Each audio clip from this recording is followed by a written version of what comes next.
എൻ്റെ പേര് അബ്ദുൽ ഖാദർ പനക്കാട്. ഞാൻ കണ്ണൂർ സ്വദേശിയാണ്. ഒരു മുൻ ഫുട്ബോൾ പ്ലെയറും യൂണിവേഴ്സിറ്റി താരമാണ്. ഞാൻ ഗൾഫിൽ 76 പോയിട്ട് ഒരേ കമ്പനിയിൽ 1977 മുതൽ നാസ്കോ എന്ന് പറഞ്ഞൊരു പ്രഗത്ഭമായ ഹെഡ് ഓഫീസ് പാരീസ് കേന്ദ്രീകരിച്ച് മൾട്ടി നാഷണൽ ഇൻഷുറൻസ് ഗ്രൂപ്പിൽ പ്രവർത്തിച്ചുകൊണ്ടിരിക്കുകയാണ്. ഞാൻ അതിൽ 44 വർഷത്തോളം റെഗുലർ സർവീസിലുണ്ടായിരുന്നു. ഇപ്പോഴും കമ്പനി എന്നെ ഒഴിവാക്കിയിട്ടില്ല. For no retirement. ഇപ്പോഴും അവരുടെ ഒരു കൺസൾട്ടൻ്റായിട്ടും സീനിയർ ഡയറക്ടറായിട്ടും പ്രവർത്തിച്ചുകൊണ്ടേയിരിക്കുന്നുണ്ട്.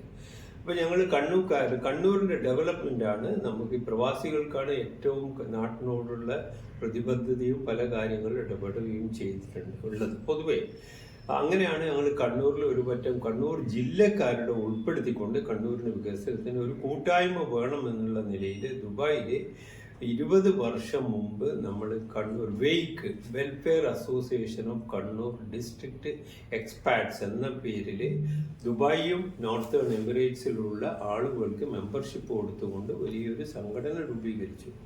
വളരെ സന്തോഷം വന്നിട്ട് അതിൻ്റെ തുടക്കത്തിൽ ഫൗണ്ടർ പ്രസിഡന്റ് ഞാനായിരുന്നു. ഞാൻ ഇപ്പം ആ സംഘടനയുടെ പ്രവർത്തനം ഇപ്പം 6 വർഷം മുമ്പ് കണ്ണൂരിൽ അതൊരു സൊസൈറ്റി ആക്ട് പ്രകാരം രജിസ്റ്റർ ചെയ്തിട്ട് കണ്ണൂരിൽ താണയിൽ കേന്ദ്രീകരിച്ച് പ്രവർത്തിക്കുന്നുണ്ട്. സൊസൈറ്റി ആക്ട് പ്രകാരം രജിസ്റ്റർ ചെയ്തപ്പോൾ ഇവിടെയും 4 വർഷം സൊസൈറ്റിയുടെ ഫൗണ്ടർ പ്രസിഡൻ്റായിട്ടും ഞാനുണ്ട്. ഇപ്പം അതിൽ നിന്ന് ഞാൻ ആ സ്ഥാനത്ത് നിന്ന് മാറി പ്രവർത്തക സമിതി അംഗമായിട്ടും ഒരു ഉപദേശകൻ എന്ന നിലയിലും സജീവമായി പ്രവർത്തിച്ചുകൊണ്ടേയിരിക്കുന്നുണ്ട്. കണ്ണൂരിൻ്റെ വികസനമാണ് ഒരുപാട് വികസനത്തിൽ അപ്പുറത്ത് സാംസ്കാരിക ഉത്തരവാദിത്വം ഏറ്റുകൊണ്ട് പല കാര്യങ്ങളും ഈ സംഘടന കണ്ണൂരിന് വേണ്ടി ചെയ്തിട്ടുണ്ട്. അതിനെപ്പറ്റിയൊന്നും ഞാൻ കൂടുതൽ വിശദീകരിക്കുന്നില്ല. ഇവിടെ തലശ്ശേരി ക്യാൻസർ സെൻ്ററിന് ഉപകരണങ്ങൾ കൊടുത്തിട്ടും റെയിൽവേ സ്റ്റേഷനിൽ നമ്മുടെ വീൽ ചെയർ സംഭാവന, കണ്ണൂർ ഗവൺമെൻറ് ഹോസ്പിറ്റലിലുള്ള മോർച്ചറി പോലും ആധുനീകരിച്ചിട്ട് ഫുൾ ഡെവലപ്പ് ചെയ്യാനുള്ള എല്ലാ സാമ്പത്തിക സഹായ സഹകരണങ്ങളും കൊടുത്തിട്ടുള്ളത് വെയ്ക്ക് എന്നുള്ള അസോസിയേഷനാണ്. ഇപ്പോൾ കോവിഡ് വന്ന സമയത്തും ഒരുപാട് കാര്യങ്ങൾ ഇവിടെ ഉള്ള കിറ്റായിക്കോട്ടെ പല കാര്യങ്ങളും ഞാനതിൽ കൂടുതൽ അതിനെപ്പറ്റി വിശദീകരിക്കുന്നില്ല. ഇനി നമ്മളെ ഉദ്ദേശം കണ്ണൂർ വികസിക്കുക. കണ്ണൂർ വികസിച്ചാൽ പ്രദേശം വികസിക്കും.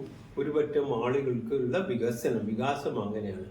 ഇപ്പം വളരെയധികം സമയം എടുത്തിട്ടാണെങ്കിലും കണ്ണൂർ എയർപോർട്ട് യാഥാർത്ഥ്യമായി. എല്ലാവർക്കും അറിയാം, ഏറ്റവും വലിയൊരു എയർപോർട്ടാണ്. 3rd ലാർജസ്റ്റ് റൺവേ കണ്ണൂരിലുണ്ട് ഇൻ്റർനാഷണൽ. പക്ഷെ നിർഭാഗ്യവശാൽ ഇന്ന് വരെ ഒരു പോയിന്റ് ഓഫ് കോളിന് നമ്മളടക്കം ഞാൻ ഉൾപ്പെടെയുള്ള ഒരു സംഘം തന്നെ 2 വർഷം മുമ്പ് ഡൽഹിയിൽ പോയിട്ട് നമുക്ക് പ്രത്യേകത എന്താണെന്ന് വെച്ചാൽ ഈ വെഹിക്കിൾ എന്ന് വെച്ചാൽ നമ്മൾ നോൺ പൊളിറ്റിക്കൽ നോൺ കമ്മ്യൂണൽ ഓർഗനൈസേഷനാണ്.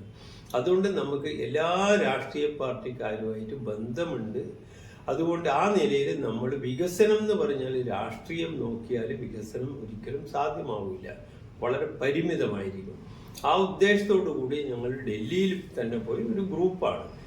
അതിൽ ഞാൻ ഒരു സജീവ അംഗമായിരുന്നു.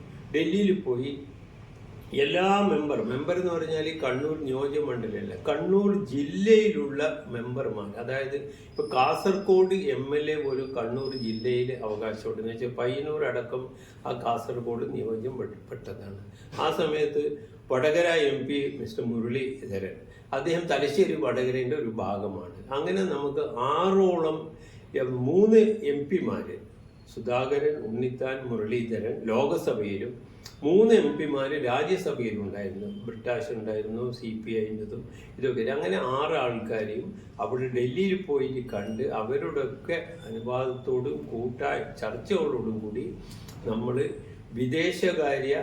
വിദേശകാര്യല്ല ഏവിയേഷൻ മിനിസ്റ്ററെ കാണാൻ പറ്റില്ല. അതിൽ നമുക്ക് ഏറ്റവും സപ്പോർട്ട് അന്ന് തന്നിട്ടുള്ളത് കേന്ദ്രമന്ത്രി മുരളീധരൻ. അദ്ദേഹം ശരിക്ക് തലശ്ശേരിക്കാരനാണ്.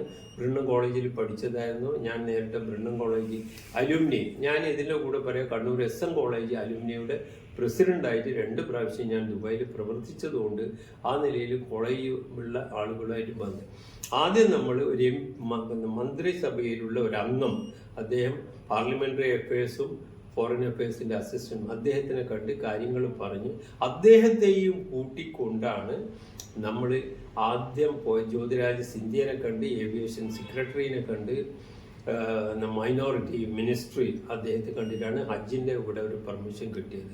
ആ ഹജ്ജിൻ്റെ കാര്യം തന്നെ പറയാം, അതിൽ ഏറ്റവും വളരെ ആത്മാർത്ഥമായിട്ട് പ്രവർത്തിച്ചിട്ടുള്ള ഒരു വ്യക്തിയാണ് അബ്ദുള്ള കുട്ടി. പക്ഷേ അദ്ദേഹത്തിൻ്റെ പേര് പോലും പറയുമ്പോൾ ആർക്കും ഇഷ്ടപ്പെടില്ല. പക്ഷേ വളരെ സത്യമെന്ന് പറയട്ടെ, ഹജ്ജ് എംബാർക്കേഷൻ കണ്ണൂരിൽ കിട്ടാൻ വേണ്ടി ഹജ്ജ് കമ്മിറ്റി ചെയർമാനുകൾക്ക് അദ്ദേഹം ആത്മാർത്ഥമായിട്ട് പ്രവർത്തിച്ചിട്ടുണ്ട് എന്ന് എനിക്ക് നല്ലപോലെ അറിയാവുന്ന ഒരു വ്യക്തി. ഞാൻ രാഷ്ട്രീയം ഇവിടെ പറയുന്നില്ല.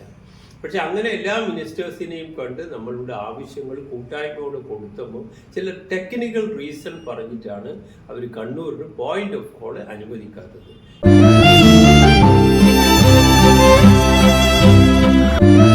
ഇനി മനസ്സ് നിറയെ ഇഷ്ടം നിറഞ്ഞോണം. ഫാമിലി വെഡിംഗ് സെന്ററിന്റെ ഓണാശംസകൾ.